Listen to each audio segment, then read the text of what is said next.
Hello and welcome to my fandom vlog. Before I get started on any of the discussions and topics that I want to talk about with my vlog, I first wanted to get started on a bit of the history and the origin of fandoms. When thinking about fandoms, they initially think the origin is with the oldest, and I would have to say it's probably Star Trek. It's got 6 series, it's been going for years and years and years, and it has almost 1,000 episodes. It definitely is quality in my books, but it's definitely not the first. Definitely not the origin. Comics, they started in World War II.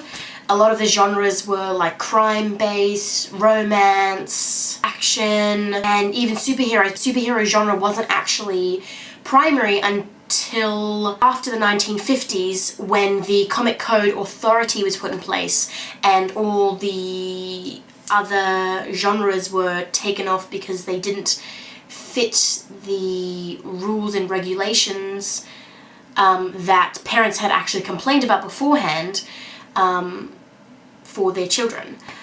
So that is why superhero comics are actually the most common now, and in about the 1960s they became the primary genre of comics.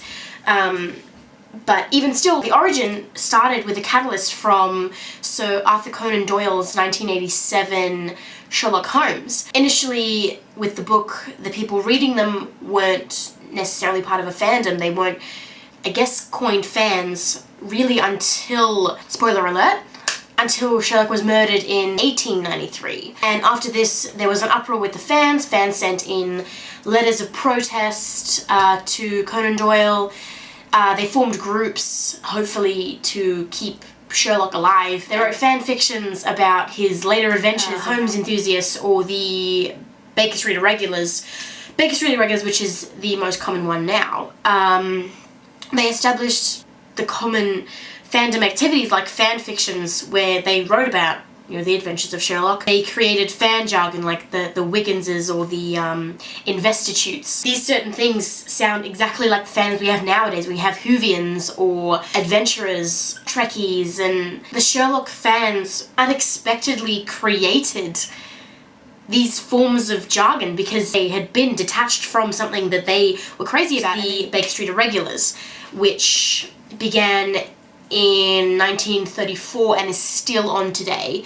They have annual dinners where they discuss Sherlock, talk about conspiracies and things. They basically celebrate their fandom, they celebrate their interests together. It's held in New York City every year, and it sounds incredibly exciting. This group, also known as the BSI, have also starred in 2 BBC TV shows. The Baker Street Boys, which was in 1983, and then in 2007 they starred in Sherlock Holmes and the Baker Street Irregulars. In the late 1930s, sci-fi readers compiled collections of subculture and formed